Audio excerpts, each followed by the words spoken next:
Hey everybody, welcome back. Today I'm going to start showing you how a cheap VGA adapter coming out of the Mac looks.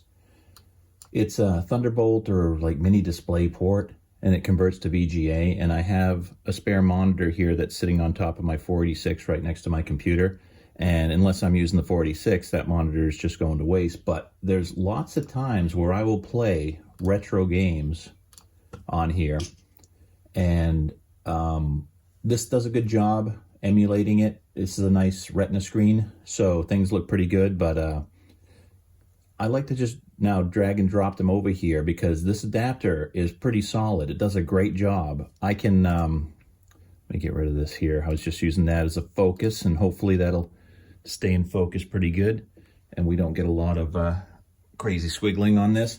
But I'll bring up the display settings here.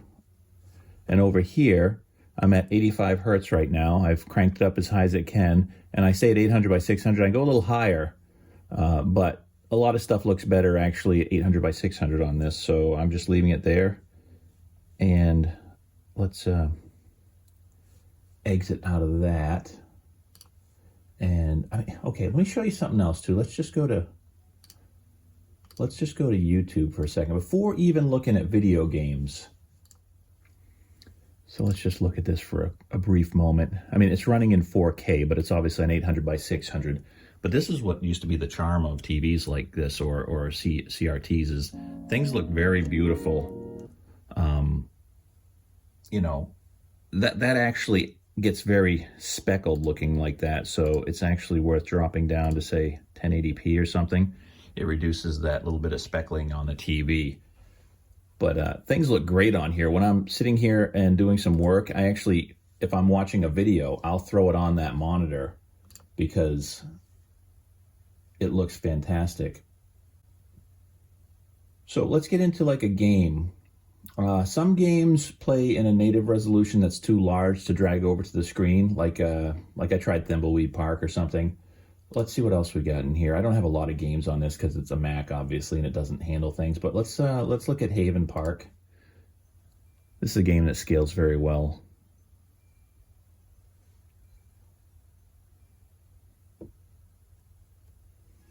Yeah, sometimes it does this, and you just got to reframe it. But I mean, look how gorgeous this looks. Yeah. Didn't get the controller plugged in time, but I can walk around like this.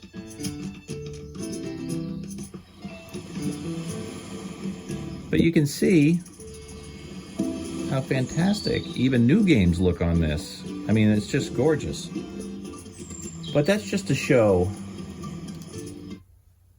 how good something new can look. I mean, it's not the most modern game. I don't have a ton of new games on here. I'd probably have to go into my Steam account and drag something up here. But mostly what I'm going to use this for anyway is playing retro games. And I use Emu. See Emu. Watching too many insurance commercials. And let me unhook this because the controller I use the controllers that came with the Super Nintendo. Controllers that are for the Switch. They work on the Mac perfectly. Those and the NES ones work. I wish the N64 one worked on there, but it seems to lock it up. So maybe there's something I can do about that because I'd like to play N64 games on here with a true controller too. But let's try. We'll restart. And I already had shrunk down the screen, but here's what it looks like. And I obviously have a filter on there too. There's all these shaders, and right now it's in MAME. I usually like using like the CRT, kind of rounds it out, makes it look like a CRT, and you can see how nice that looks on there with that filter, which is fantastic. But even better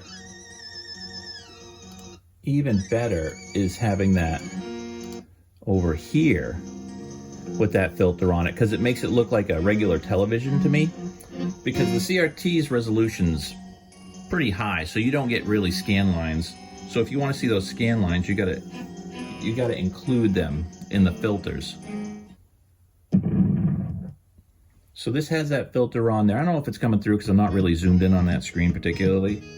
But what I will show you is, I seem safe up here for a moment. What I'll show you is if I take that off and I just go to regular pixelate, See how it fixes that right up? It's all just regular pixels and smooth.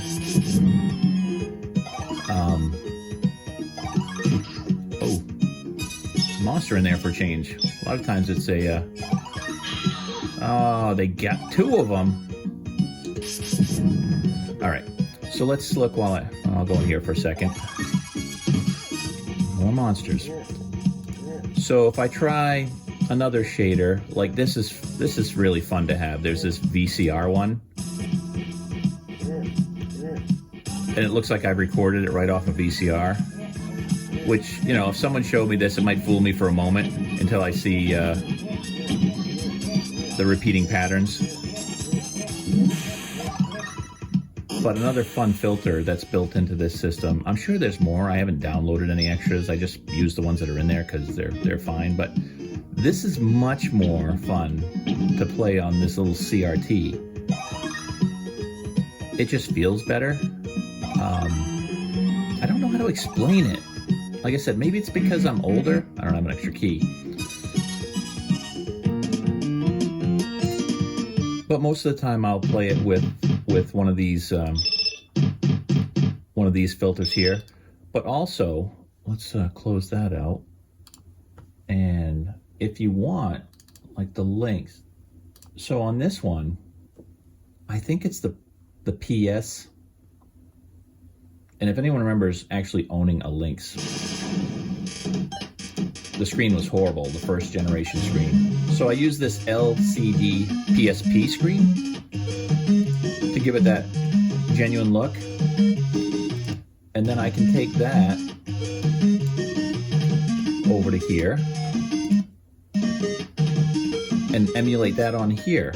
Now, the color saturation on this monitor is not as high. I don't have it turned up as it is on my Retina display, which I guess, you know, that looks really good. It's really deep and rich. I could bump it up on here, but this feels good to me. Do I actually, that's the pause. So, but you can see how it feels really genuine. And if I want though, I'll take it off before I finish this. Oh, I got a red key, yeah. Got another blue key. And a yellow key, but let's go to the one that has the green. All right, so let me take that off. And let's see what linear looks like. It's kind of soft. I found the nearest neighbor or the pixelate looks really good. I mean, this one's pretty sharp. So depending on your preference, with an emulator and some screen filters in there, what do they call them? Shaders on here? Shaders. So if you have some shaders, you can actually make your CRT look really nice if you have this. So again, this is just talking about, I think this thing was like $8, maybe it was $8.50. And it just takes that Displayport, or if you want to call it a Thunderbolt on the back of the Mac, and converts it to a VGA adapter. So it gives me a second screen monitor. And I'm like, I've got this sitting right next to my computer because my 486 is all hooked up here.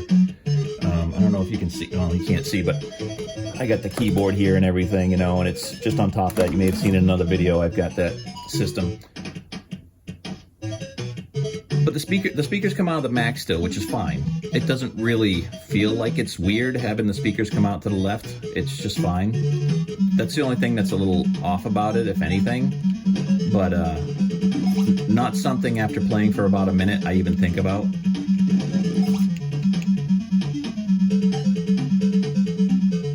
But again, you can take any filter on any of these games. So what else we got over here? So I've got a filter on this one right now, but let's see which one I've got on there. And each system has its own filter. So you can change it depending on your preference.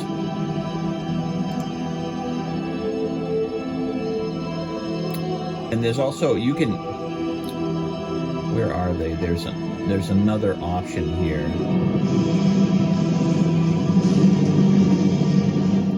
there's another option that I can add blur to it. This has motion blur. So you can see this kind of feels more like it's got like this overlay on it. And it gives you kind of a similar feel to using like the early screens where you get a little bit of motion blur.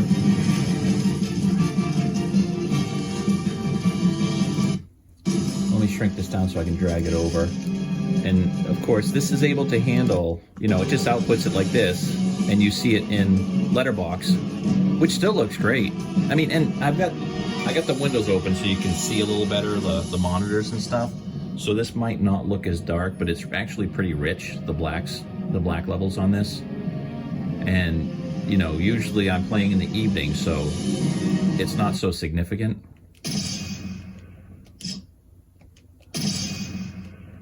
All right, what do I got to push for a new game? Oh, there we go. This is a great game.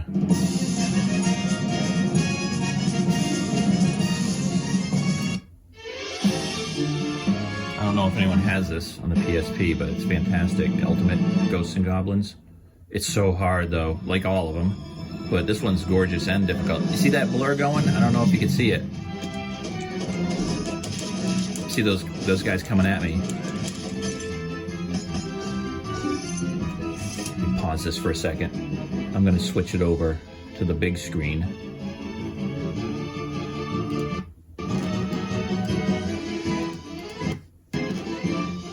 Which still looks pretty gorgeous on here. But some games, like I might play this on this because it's widescreen and it's still looks really great, blown up huge. But that blur is definitely not for everybody. It's really, boy, those guys are fast. The hands come out of the ground. I mean, it's just, and I'm not even on the hard mode. They are relentless. So let's take that off. Just so you can see a comparison, let's just go to normal pixel. So that's pretty much just pixelized. All right.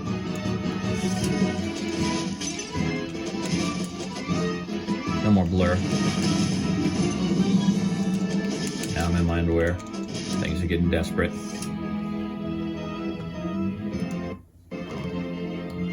So it's really easy to move things around too. So no complaints here. And again, I could probably do other adjustments. Now, if anyone was seeing it with the blur on, oh, that wasn't necessary. Hey, I got some more armor. What is that little thing? I haven't played this in so long, and it probably shows. Yipes. Looks like I had a bonus hit there. Can I get on this thing? Look at these hands, they're just eyeballs. This game is fantastic looking. The new one looks like garbage to me. I haven't played it yet. I don't like that whole thing that looks like that kind of cardboard cutouts with, you know, joints. All right, I'm gonna, one more filter on here just for fun. There's regular VHS, but it doesn't do the lines. Smooth. Freescale, what does that do? Oh, that's kind of a smoothing one, so you can have ones that do smoothing too.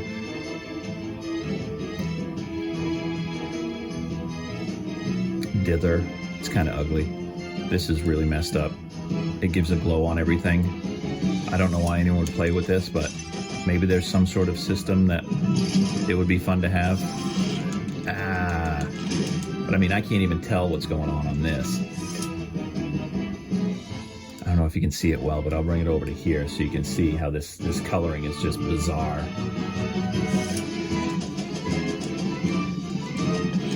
Oh, I seem to have some power up here where I'm a little bit faster and jumpier. Let's see what this looks like. Shrink down a little more so I can drag you over. All right. CD soundtrack. And you know what? I think I'm going to focus right on that so you can see it good. Give you a real good view of how it looks if I can get this to focus well.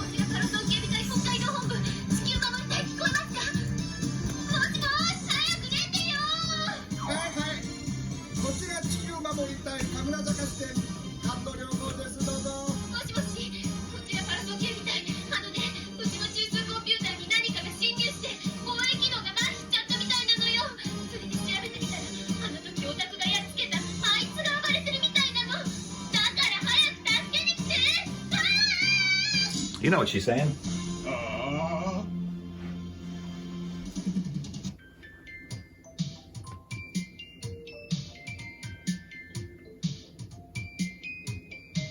Maybe I should let that be a little more of a better aspect.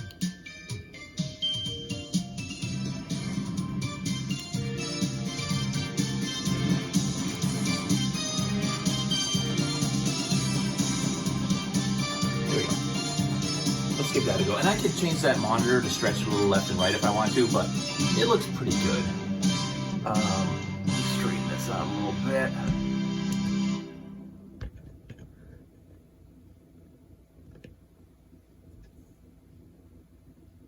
That might be okay.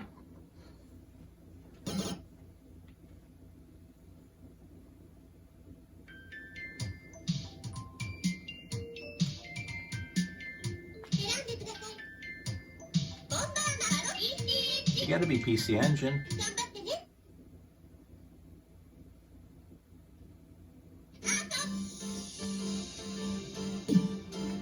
This is probably my favorite shooter on this system.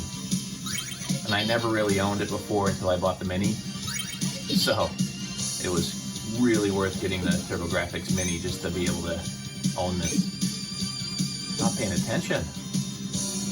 I almost got hit a couple times.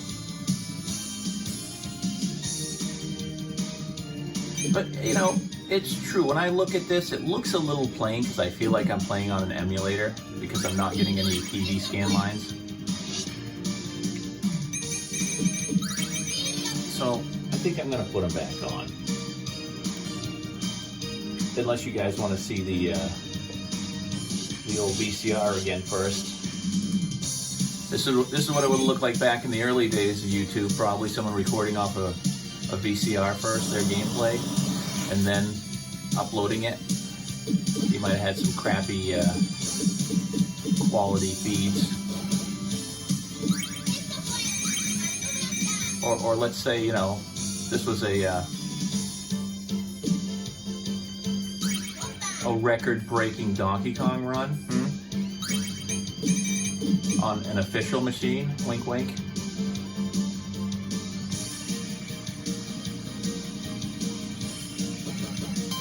Once you're powered up, it's so great. You can get through so many levels once you're powered up good, if you're careful. And then in later levels, it just kills you. To get down to like no power again, depending on where you are, especially if you're at a boss.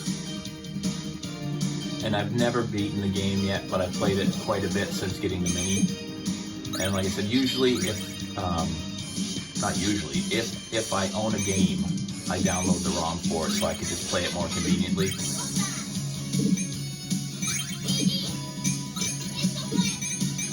Woo.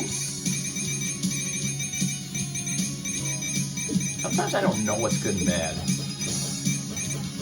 feel like those are bad.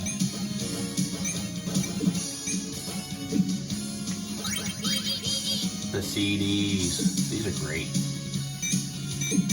All right, let's look at the final thing before we go. And again, this is just trying to show you how easy it is and cheap it is. If you have a spare monitor kicking around, I mean, you can hook it up to your regular computer too. You know, if you got a PC, obviously you could hook that up a lot easier. But if you don't have a VGA adapter anymore on a newer PC, there's adapters out there that are really cheap. But I do most of my emulation on the Mac now because it's just so convenient. So let's go back to this one. And again, I might tend to, if I was going to play this for a while, I might tend to stretch it a little left, and just a little bit extra left and right, but it looks pretty good like that. What I should do is zoom in so you can see. I put my glasses on to see what the zoom looks like on here. Let's see if that's actually, forgive the focusing I'm doing. Hopefully that's showing up. And I'll zoom in for a bit and try and stay in the center frame here with it.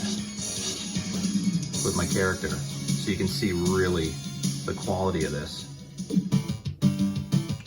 This must be the boss.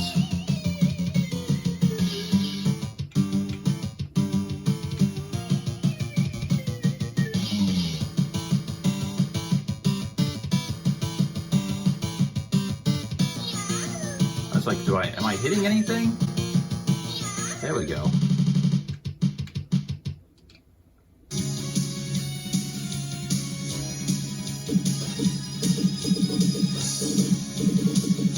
So there you have it.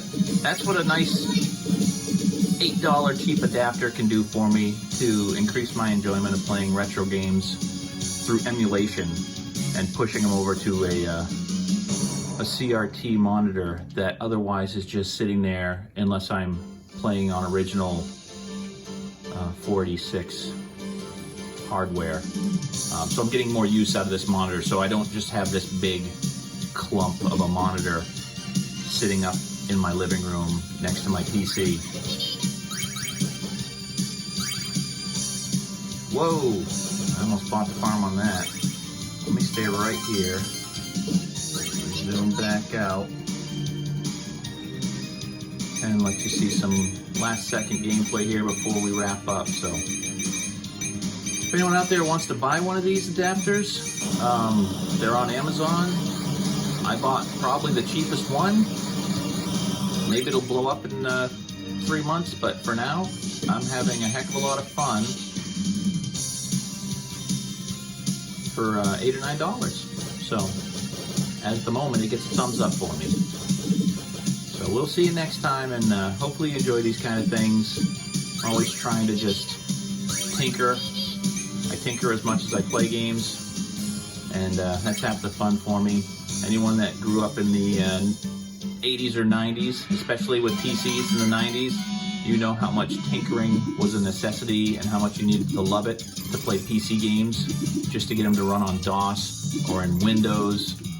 And it's just one of those things that keeps me happy, tinkering around and making things work with just different adapters and stuff. I'm going to be on the lookout for other types of adapters to see if there's anything interesting for cheap that might help someone else.